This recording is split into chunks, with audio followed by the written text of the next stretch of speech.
Welcome, everybody, to the very first episode of All Things Dog with FlatTop K9.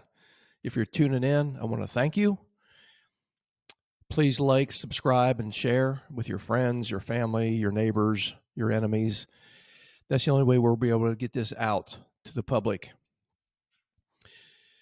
So let me go over real quick what this podcast is going to be like.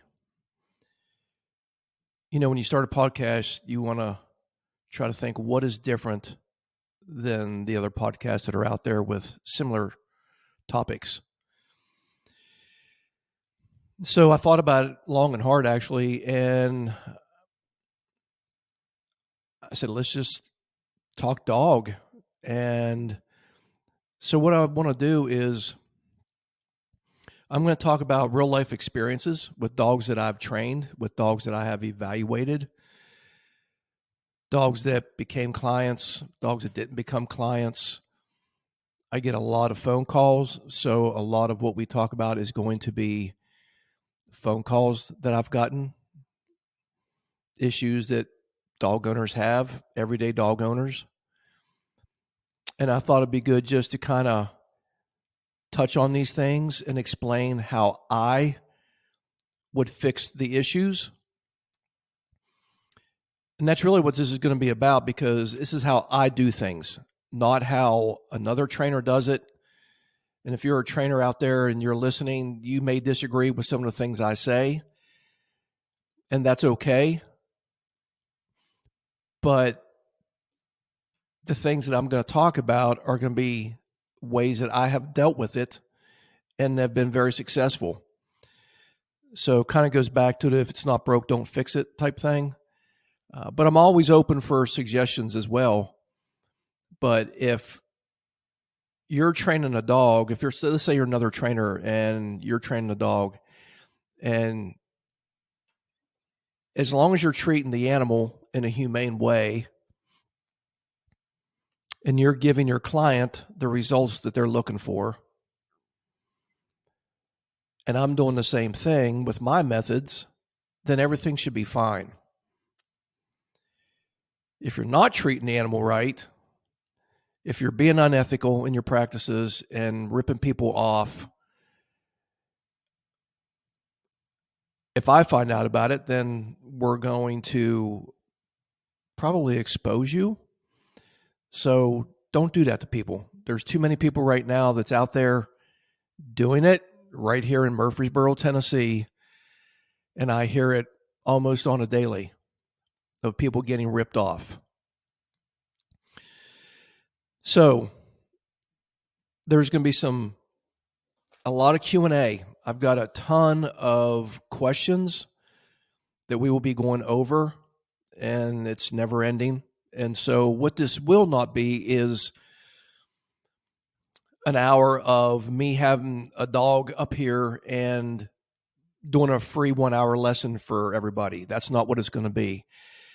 It could be something like my dog is nipping, my dog is counter surfing, something like that. Something probably pretty small, but it's real because a lot of owners struggle with things. So we're going to do questions like that, but there's a ton of them. Okay. So I also plan on having guests. They could be either live with me or they could be virtual. And I've got a really good list of people that I want to approach about being a guest. Now, most of what we talk about, 99% of what we talk about is going to be just dog-related stuff, Q&A, things like that. But I also think there's some other topics out there that are very important that people struggle with, a lot of people struggle with, that we will also tie dogs into that conversation. But the bulk of the conversation will be about another topic. But again, it's very important. And I'm 99.9% sure I'll be able to get that guest. Now, the different platforms that you can find me on. Facebook is FlatTop K9. FlatTop, the letter K, the number 9, FlatTop K9. Also on Instagram, the YouTube channel, FlatTop K9, where all the video podcasts will be uploaded to. And of course, the website, which is flattopk9.com. There's a lot of good information on the website. There's a lot of good information on the Facebook page.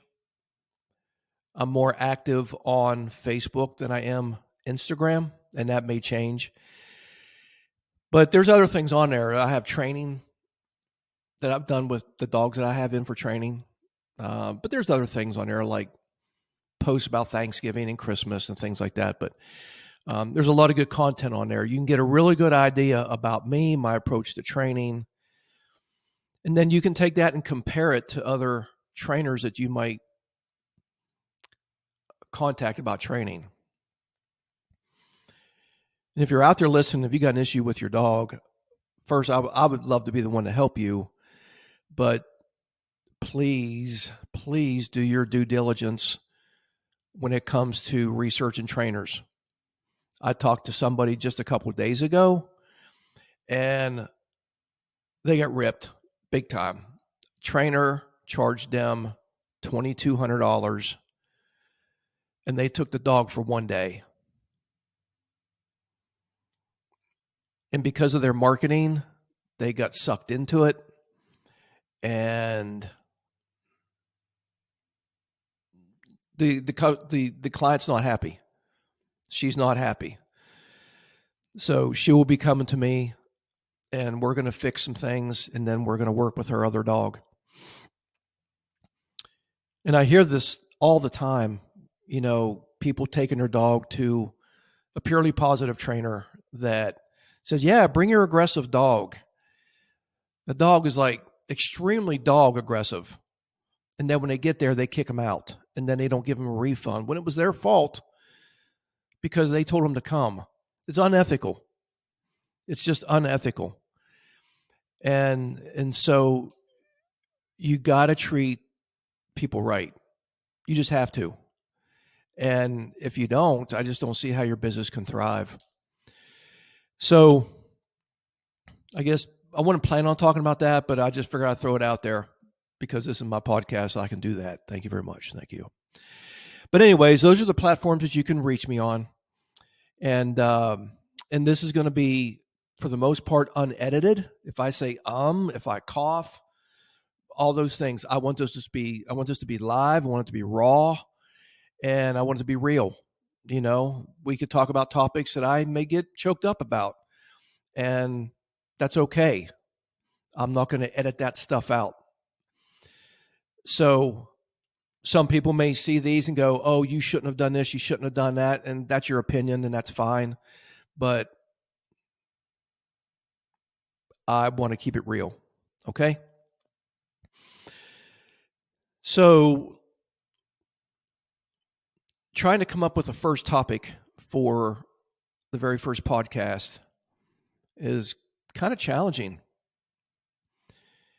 because I got tons and tons of questions and things that people are struggling with.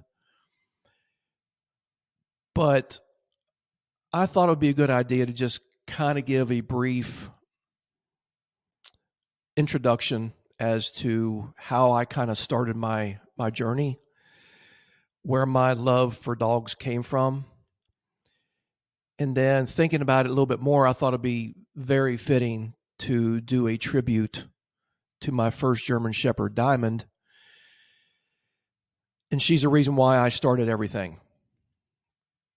She's the reason why I do what I do today. And every dog that I train, there's a piece of her that goes into the training. So this is not going to be no Q&A. This is just going to be a little bit of my story, my tribute to Diamond. It's going to be sad in a lot of areas. But again, I want to keep it real, and I hope people can see my heart and my passion. So let me first start off by saying where my love for animals, dogs, came from. So just point blank, it came from my dad. I have my mom, my brother, and my sister, who I'm the baby, but none of them are what you would consider animal lovers. They don't hate them, but they're not animal lovers. My dad, on the other hand, is an animal lover. And I mean, he loves all animals. Animals are just attracted to him. I talk about this at my house. I said, as good of a relationship as I have with my dogs, if my dad was here, none of us would exist because they would be loving my dad. Funny story, one time he was working the coal mine and he was patrolling. The coal mine was really shut down, I believe, but they still had guys working, patrolling the property and everything. And there was a baby groundhog, about that big, that was crossing the road. And my dad stopped and picked it up and put it in his lunchbox. Now, Dad knew that Mom would never allow a groundhog in our house. She didn't even like us to bring the dog in, but every once in a while, Dad would sneak the dog in. So he took the groundhog to my aunt's house, and everybody in my aunt's house are animal lovers. It don't matter if it's a bird, cat, it don't matter. They love it. So she actually took that groundhog and raised it to an adult.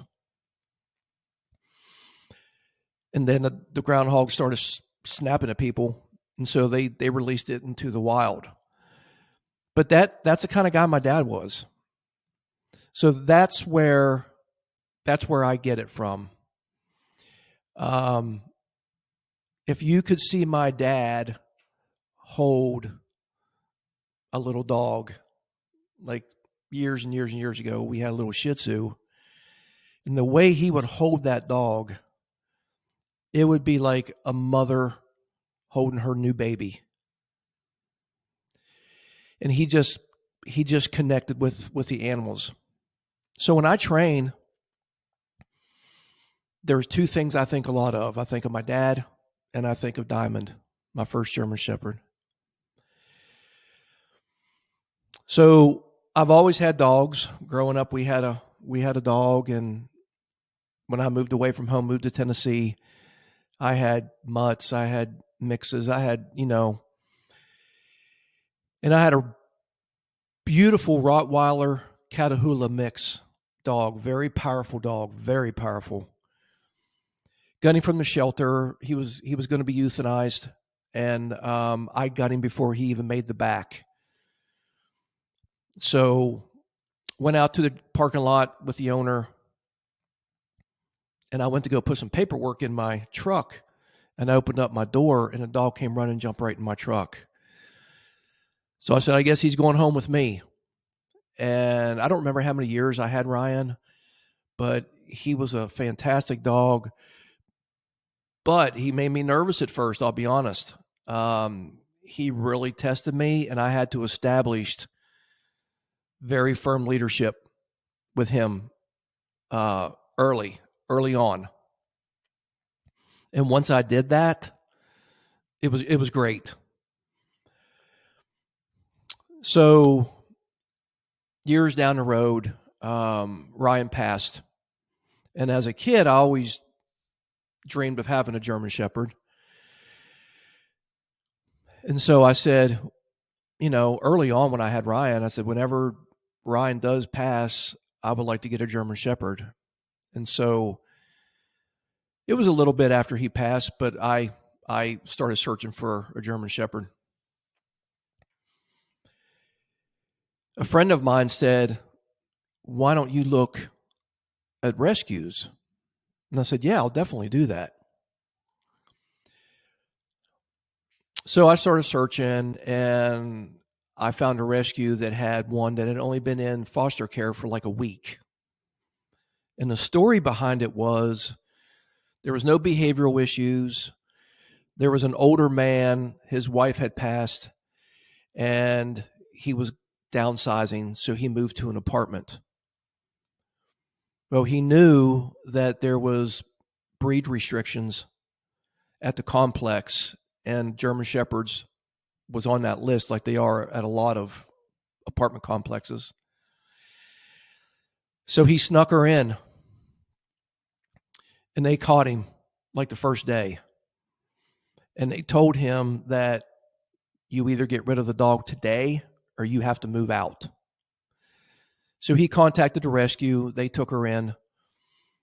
She was not spayed at the time. She was 2 years old. And they spayed her, I don't know, a day or two before we went to visit with her. So I contacted the rescue, and we set up a time to meet them at a vet's office out in Franklin. And so me and my oldest son, we went, and they put us in an exam room, and we're both sitting there in chairs, and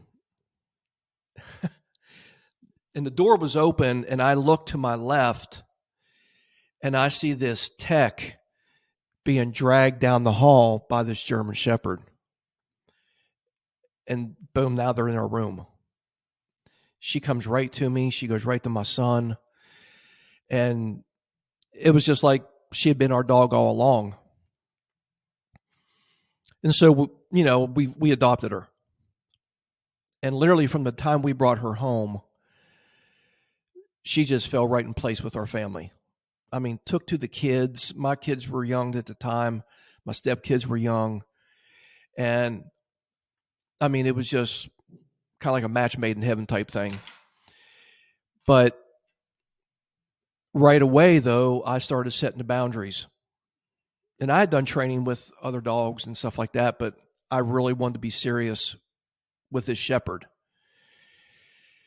So I really started establishing boundaries, structure, and leadership very quickly. And she accepted it very, very well. And I said, I really would like to do something with this dog. And so I just started to do, I never taught her to do tracking like you'd see, like the competition tracking where they get 2 leashes and anything like that. I've never done that with a dog. I wanted to do real scenarios to test the dog. So the first time I tested her, I had my son. We have 3.5 acres here, and I had my oldest son. I kept her in the house, and I was with her, and then I said, go out and hide somewhere. And we got, like I said, I got 3.5 acres here, and so my son went out, and he did his thing, and then he told me he was ready, and I brought her out. And the first time I said, find him.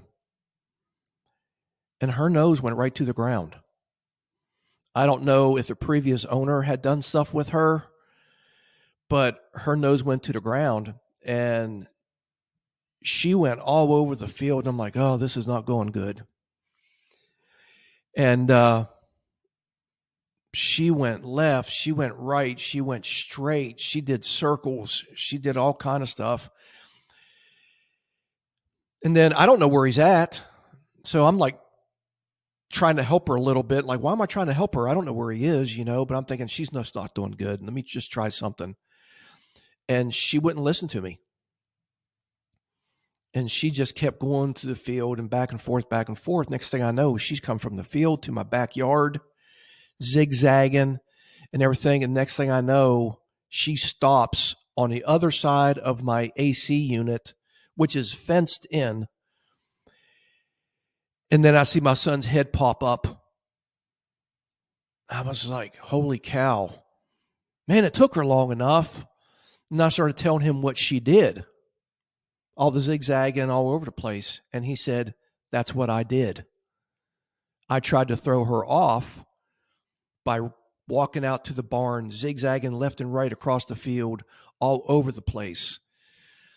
So she followed his scent everywhere he had gone through the whole field until she found him over beside the house. And I was like, wow, that was really impressive to me. So those were some things that her and I did to really just work her, because there's a German Shepherd is their happiest when they're working their nose. You can take them on 50 walks a day, and it doesn't satisfy the dog like it does when you work their nose. So those are things that we did a lot, around here, and never pursued like trying to get her any kind of titles or anything like that. I just had fun with her here.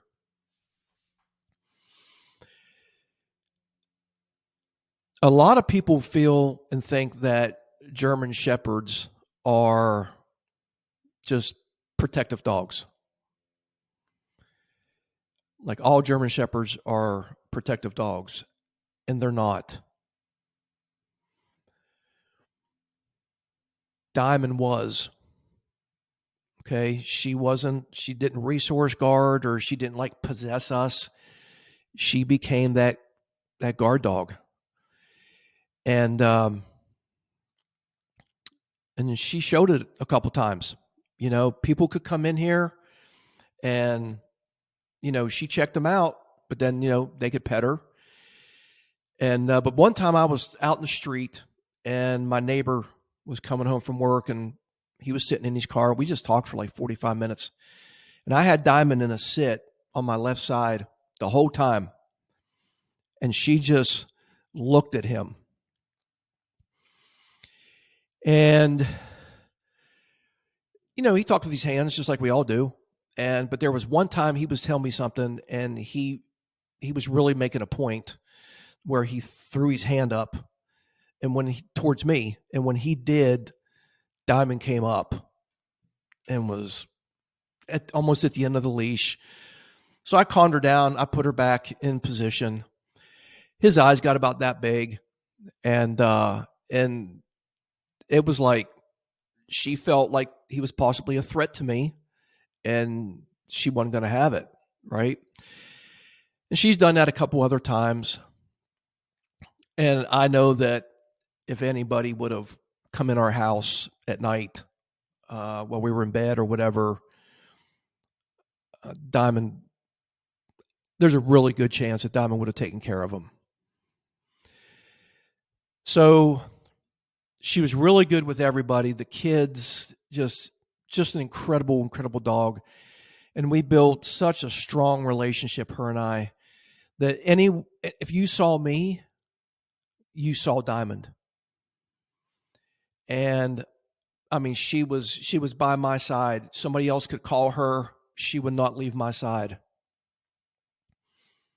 And I wouldn't make her stay either. Somebody could call her. I mean, she knew where her place was. And but the relationship that her and I built was just, I've never experienced anything else like it. And I have 3 great dogs, and I have great relationships with all of my dogs. But my mom would even say, I've never seen a dog look at their master like she looks at you. And she's right. She's right.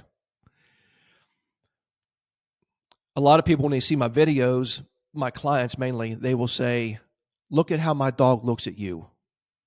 And that's because of the relationship. People think when I talk about relationship, that is first and foremost with me, they think I'm just giving them some kind of a line. It's marketing, and I'm just trying to get their business. No, it's not. I mean, it is what it is. I mean, the relationship is first. I see many trainers on YouTube or even in person training dogs, and their dog is not even paying attention to them. That's very important to me. And I believe it becomes very important to the dog. So fast forward, I don't know how long, but we had Diamond 5 years, around 5 years. And there was one day that I noticed that she was limping on her back end.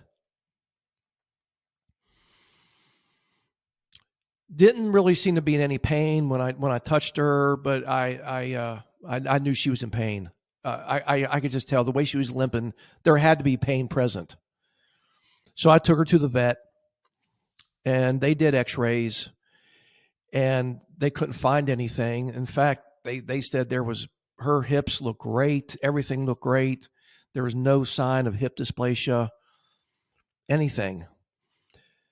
So their best guess was there was some nerve being compromised in her back end. So he put her on steroids, and we did that for a while. And you can kind of talk yourself into thinking that the dog is doing better, but really she wasn't. She did have some better days, but she wasn't getting better. So I took her back to the vet. They increased the dose quite a bit, actually, with the steroids. And that wasn't working either. So we tried a animal chiropractor, and that actually made her worse. So we just kept watching it, keeping her on the steroids. Didn't let her go out and run, which was really hard for her because we did that a lot, and so it just wasn't getting any better. So I wanted to go back to Ohio to visit family, and I was going to go back for, 3 or 4 days. And I had only been there like a day. My oldest son, actually, he drove up there to meet me there so he could visit with him as well. And I was only there for, I think, like a day. And my wife called me about 9:00 at night. She said that Diamond was down in the kitchen. She said she couldn't get her up. She knew she was in a lot of pain. She said, I don't know what to do. So I got off the phone. I'm telling my mom and my son what's going on, and we're all three crying. It was very emotional. And I said, I got to go home.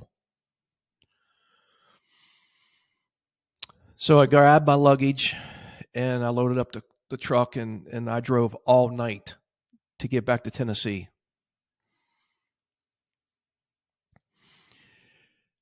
When I got in the truck, I called a friend of mine that lives just right down the street from us, and I asked him if he could come down and try to help her get Diamond up. And again, Diamond, she was protective of the house. She was protective of the family. And she didn't know this guy. So he came in the house, and he didn't even make it very far into the kitchen, and Diamond started growling at him. Now, I don't think it was pain related. It was, who are you and what are you doing in our house? So I got a phone call back, and he said, hey, Tim, your dog's growling at me, man. I don't feel comfortable. I think I'm going to get bit. I said, you might. So just don't worry about it. I'm on my way home. So I kept in touch with my wife, and the last call that night was before my wife went to bed. Diamond was still in the kitchen. I got home the next morning about 6:30. Of course, I rushed into the house. My wife and everybody was already gone. And I looked right away into the kitchen, and Diamond wasn't there. And I looked over, and she was laying in front of the couch in the living room. So, of course, I go in, and I'm petting on her and everything. And she just, the face lit up, but the body didn't, And And so we just hung out for a little while and everything, and I'm just like, hey, what are we going to do? So I think I called the vet again. They wanted to increase her dosage again on steroids. And so a day or so passed, and she just kept getting worse. Just kept getting worse. So one morning, I was getting ready to eat breakfast about 9 o'clock in the morning. And to the left of our dining room was the kitchen, and then a mudroom entryway. And I had made a bed for Diamond, and that's where she stayed. And even when we would go away to the store or whatever, we always put Diamond in that place. And when I came out that morning, she didn't come to greet me. She stayed in her bed. So I didn't say anything. I tried to call her, but she didn't move. And so I made my cereal, and I went down and I started to eat a little bit, and I called her, and she didn't come to me. And that was the first time in all the years that we had her that she did not come when I called her. And I knew at that point that if my dog wouldn't come to me, she wasn't able to come to me. On the other side of the mudroom is a family room. I converted our garage into a family room many years ago. And you could enter the family room from that mud room and from an area where I had knocked a hole in a wall from the living room. And it's very nice. It's all carpeted and everything. And there's 2 steps that lead from the living room down into the family room. So I'm sitting there and I'm continuing to eat my breakfast, and she's over there. And then I take a couple more bites, and I look over and Diamond's gone. So I call her name, and then I look up, and here she comes through the living room, dragging her back end, till she came over and she laid right beside me. Now, all the years we had her, she never, ever came through the family room to get to us. She never did that. That was the only time that she did that. It was like in her own mind, she knew she couldn't get up the slippery steps. And I'm humanizing this, of course, but it's like I can't go up those slippery steps, but I can get up the carpet steps.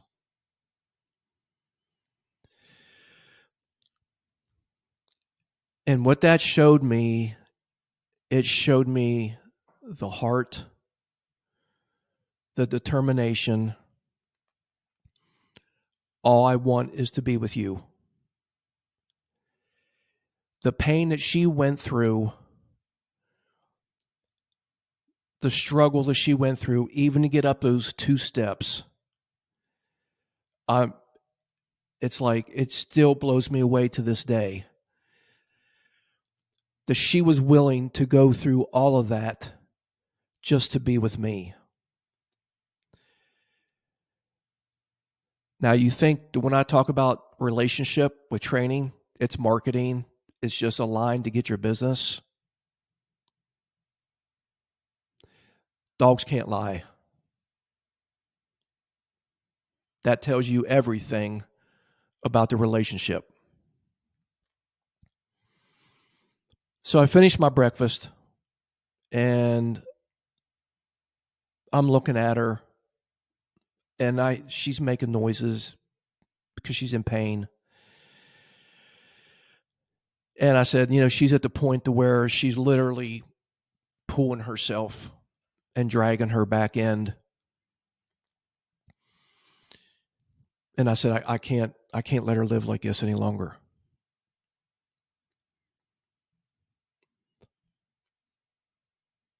The kids had said goodbye to her that morning, as they did every morning. Many times they left crying because of the condition that she was in. So I was home alone, and I had to make the hard decision to make that phone call, knowing I didn't tell anybody. I knew that if I waited when the kids got home, they were going to try to talk me out of it, and I couldn't do that. I always say I'm going to do what's best for the dog, and that's what I had to do. So I called the vet, and they already knew because they were her vets since I got her. And I said, I need to put her down today. How soon can you do it?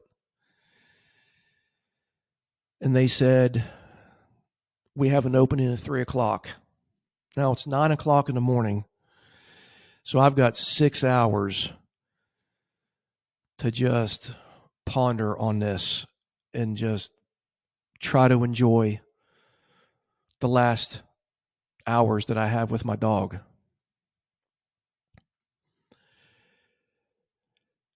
So I know that the floor is slippery. So I help her up and we go back into the living room and we lay on the floor and I laid there with her and I cried and I just loved on her. You know, she laid her head on my arm and man, it was hard. It was very, very hard. So I'm not one to give dogs table scraps, you know, and I just don't do that. Okay. But I was like, you know what? This is her last day here, and I'm going to throw her a little party. And so I went in the kitchen and I got her a big bowl of ice cream, and I knew that the family wasn't going to see her anymore. So I wrote a note that it was from Diamond, and to tell,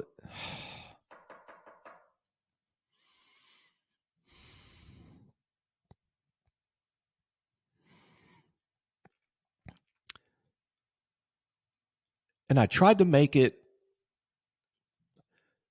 if Diamond could talk to them, this is what she would say. So I can't remember exactly. I mean, I still have the picture somewhere, but you know, she said thank you for everything, and I love you all so much. And and that's all they had to come home to was the picture. And I knew my family wasn't going to be happy with me, and whatever they were willing to say to me, I just had to take it. But I just had to stress to them that it would have been so unfair for her to live any longer in the amount of pain that she was in. I'm sorry that I had to do it this way, but I had to do what was best for her.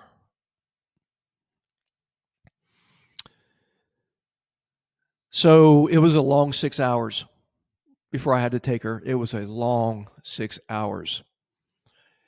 And we just hung out. And now it's getting close.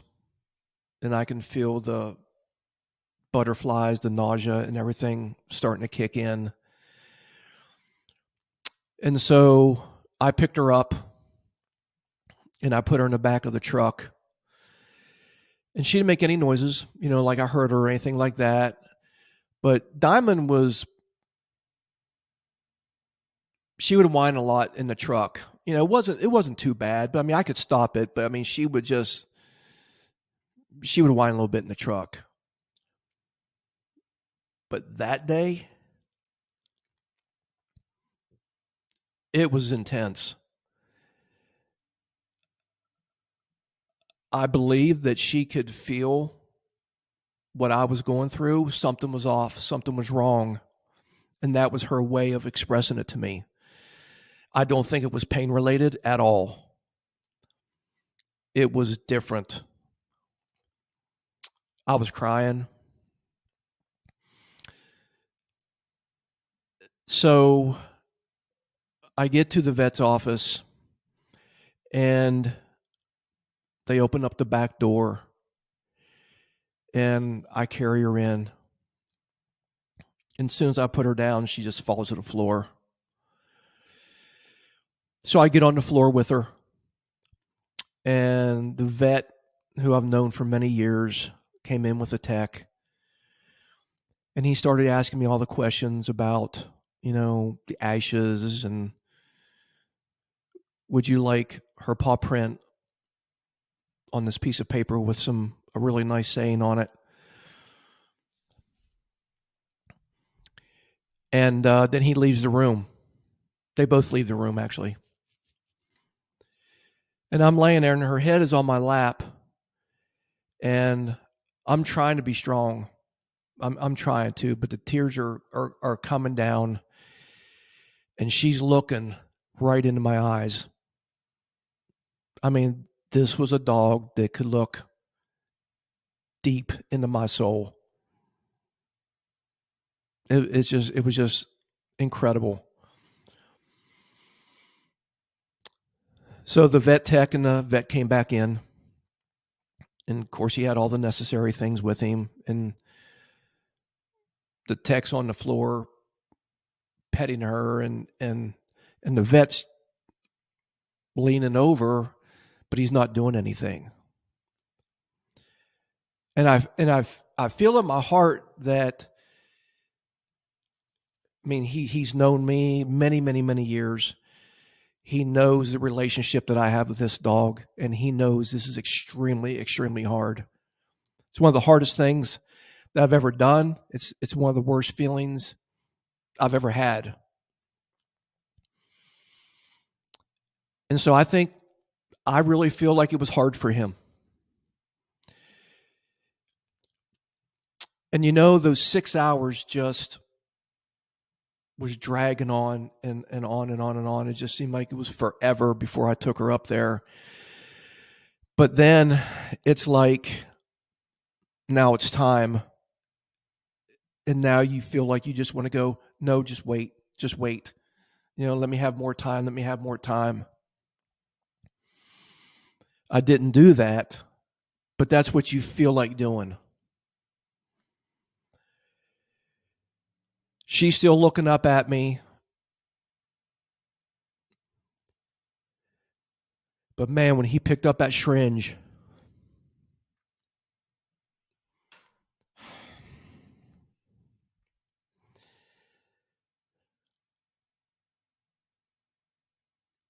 man, I grabbed a hold of her.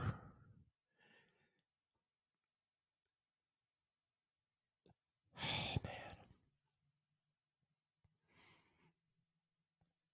And I just squeezed. And she's looking at me.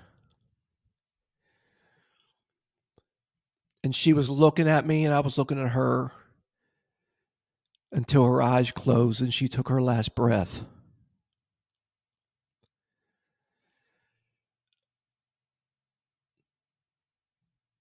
The vet couldn't even speak. The tech was crying with me. And that really showed me something.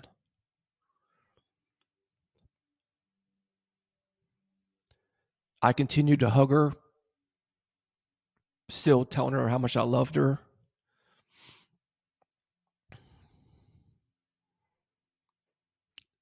Then they got the ink pad and they did her paw print.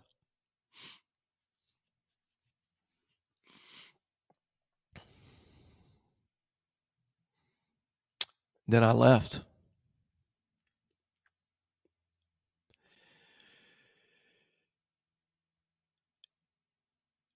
And I tell you, those that may be watching this that have gone through this and have stayed with their dog or their animal through this know exactly what I'm talking about. They know exactly what I'm feeling and what I felt.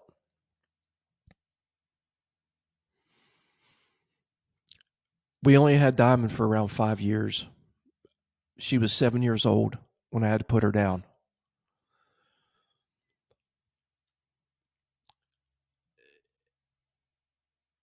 And again, I'm repeating myself, but I just want people to understand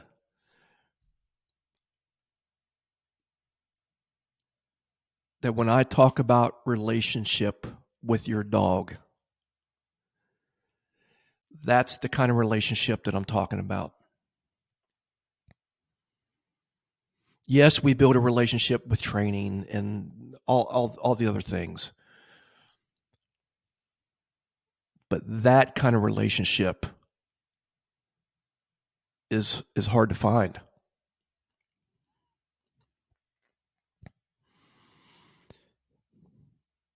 So it was, as you can imagine, very, very difficult that day and for several days to come. And then when the family came home, first thing they did was they looked for Diamond. Then I had to break the news, and it was hard. It was very, very hard. And there's still a part of me that's sorry for that. But again, I had to do what was best for her.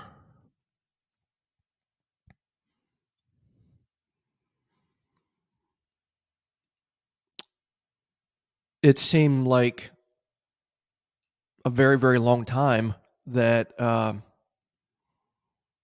didn't have a dog with me. But going back and looking at it, I missed that relationship and I missed that training and that interaction with her so much that I think I got another German Shepherd, my female, like 4 weeks later. And even though she's a great dog, I'll never have another Diamond. And I love my dogs for who they are and their strengths, but there will never be another Diamond. So I'm going to finish with this. And before I go, I'll be putting out a podcast every Saturday morning, so look for that.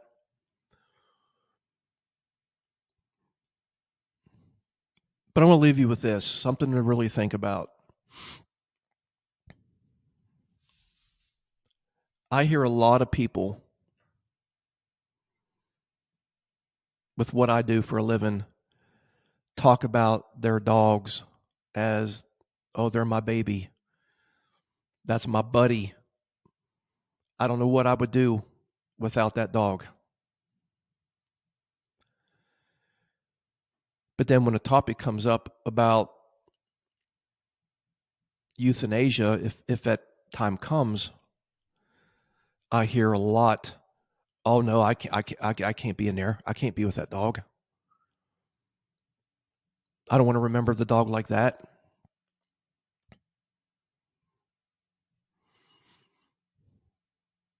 Of course, in my mind, I start thinking,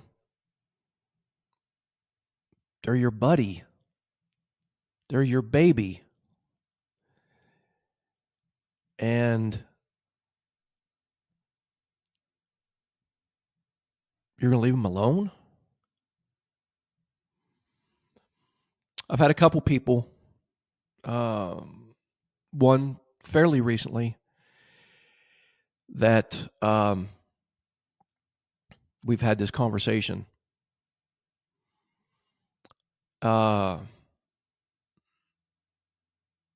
And both of those people ended up staying with their dogs and are so grateful that they did. Because here's something I really want you to think about. When these dogs are here with us, they give us everything. They want to be with us all the time. Most of the time, they give us their best. And some dogs you don't have very long, like 7 years with Diamond. Other people have their dogs 14, 15, 16 years. That's a long time to be in a partnership with your dog.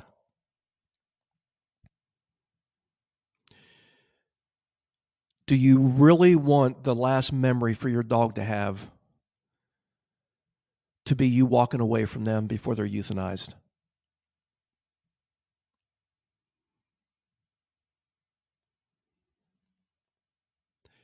I could never do it. As hard as it is, I want that dog to know clear to the very end that I love them no matter what.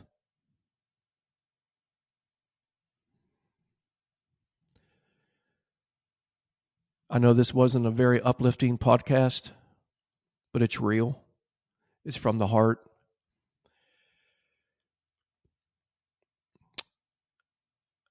I appreciate everybody that's tuning in, and I'll see y'all next week.